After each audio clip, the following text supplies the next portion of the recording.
Hey guys, so Valiant Smashers came out recently, and so as usual, I kind of wanted to provide a cost breakdown of some of the top rogue decks. Technically decks that are top of rogue / fringe tier 2. I know that's a little oddly specific, but of course, Centur-Ion is one of the new decks that came out in this Valiant Smashers set, and that's certainly a deck that I really wanted to cover, as well as some of the other ones, and so I wanted to help you make informed decisions in terms of which next deck to potentially pursue. I know, of course, definitely go check out my discount codes as well. Thanks to all my sponsors, and I really want to highlight some Black Friday deals that I don't want you to miss out. The first one is Dragon Shield. They're actually offering free shipping globally until Monday, which is honestly insane. You can use Kuna5 for an additional 5% off on your Dragon Shield sleeves. Another insane deal is Imperium Duelists. They have a bunch of discounts, and not only that, if you order a certain minimum amount, as you see here, you get some additional free stuff added onto your purchase as well, and you can use Kuna10 to get an additional 10% off on top of that. And lastly, Team Sam has some amazing Black Friday deals, including this really cute SP Little Knight / the Bell Star playmat for a really good price, and you can again use Kuna10 for an additional 10% off as well.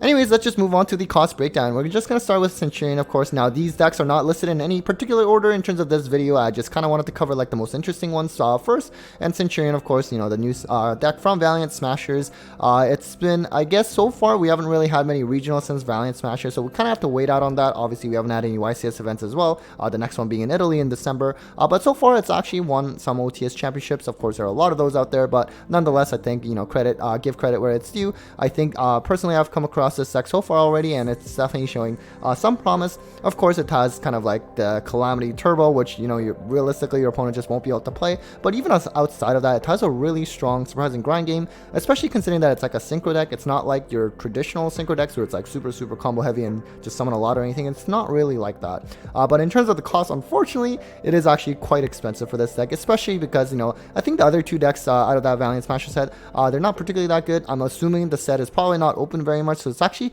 pretty hard to find the singles to begin with, and they are quite expensive if you can find them. And you can certainly use Kuna5 at Tier 0 games or Card Brawlers to find any other singles as well. But nonetheless, in terms of the quote-unquote that cost, I should actually highlight YGOProDeck.com. That is an amazing resource you should certainly use, which is what I used for this video as well as a lot of my other data videos. Nonetheless, moving on, what I was trying to say was in terms of the quote-unquote deck core, which again I understand is a little subjective. It can be kind of hard to kind of label what's considered a core, but at least for the Centur-Ion specific cards, I kind of use the ratios that were used in that other deck list that I just showed you. But at the very least, the one that's one of here, it doesn't cost that much anyways. If you want to play 3, that's fine. It's not really going to change the total cost anyways. But as you can see, $360 for this. I also included Crimson Dragon as quote-unquote deck core.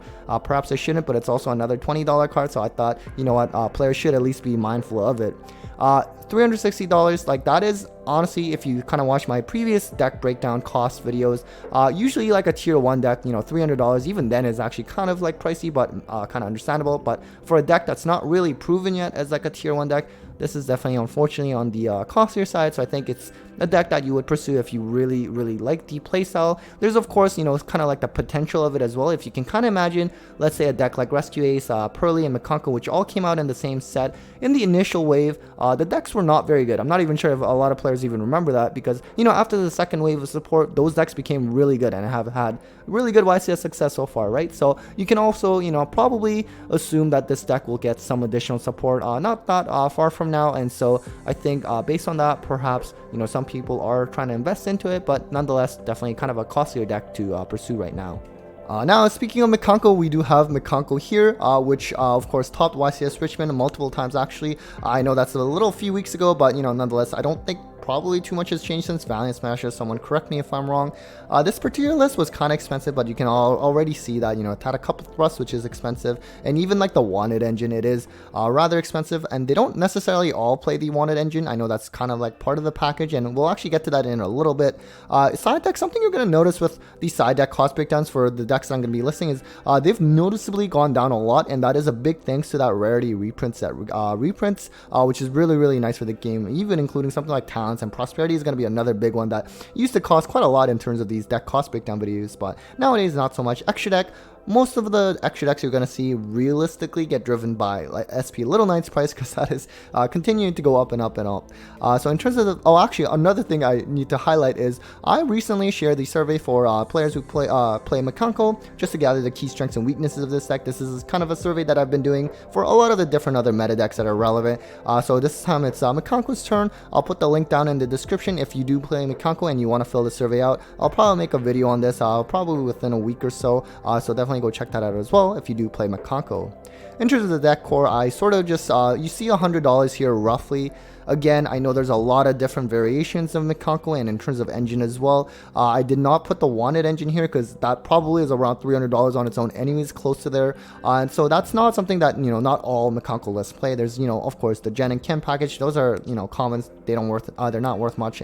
As well as there's like Neo Space Connector, or like, let's say, Assault Mode E-Tele package. So those cards are not worth that much, but at least in terms of the deck core, it's not too heavy. In terms of the extra, again, I'm not really sure how to consider as a deck core for this one. I just included Izole. Again, that's not really worth anything, so maybe you could even include Acid Golem as part of this deck core for Mikanko, but it's another card that's really worth like 10 cents.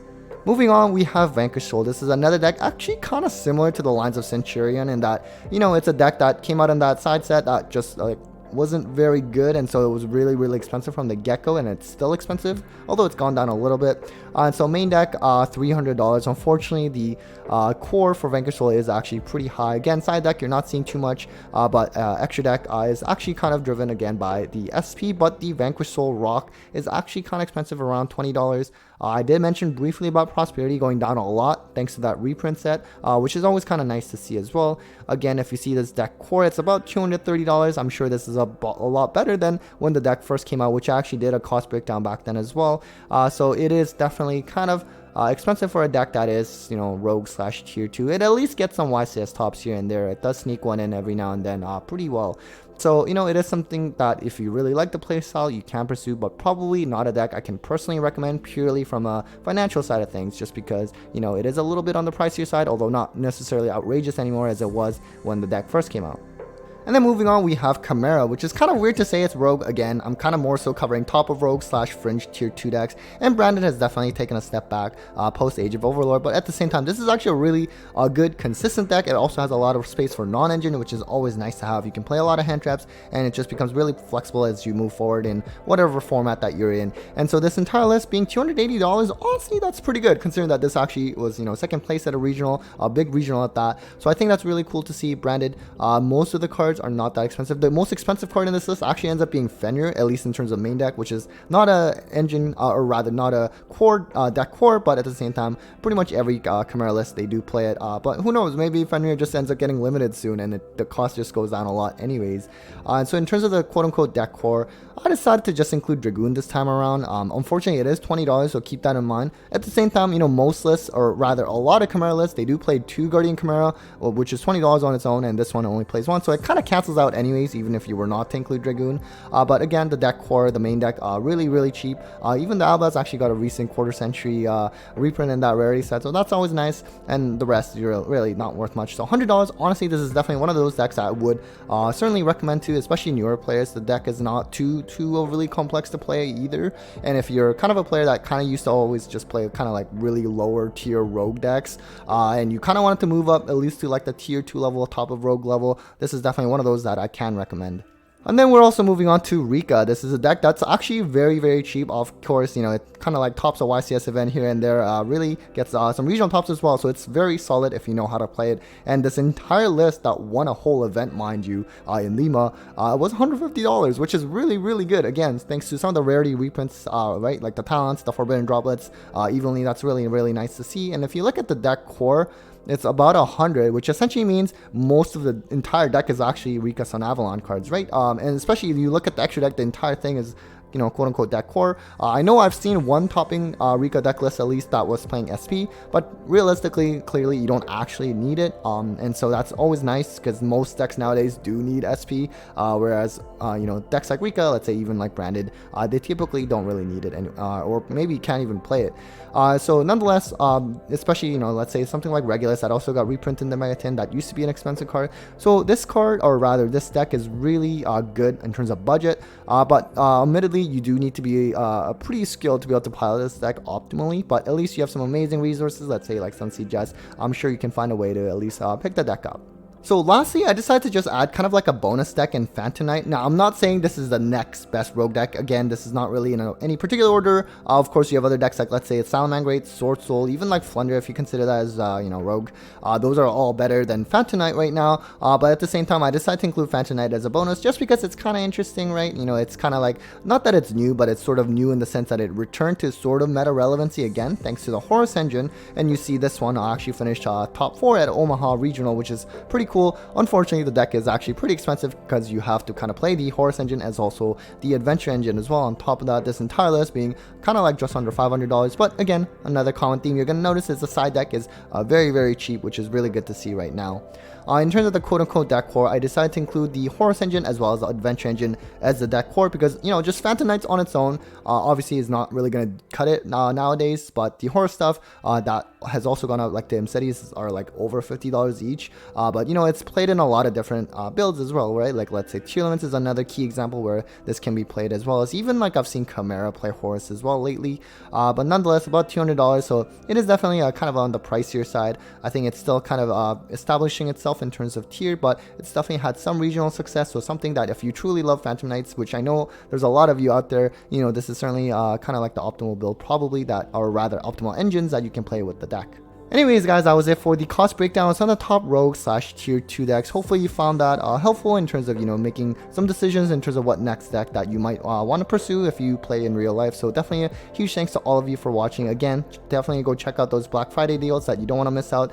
Typically those the sales will end by Monday. Anyways, again, huge thanks to all of you for watching. Big thanks to my patrons as always for the continued support, and well, take care, guys.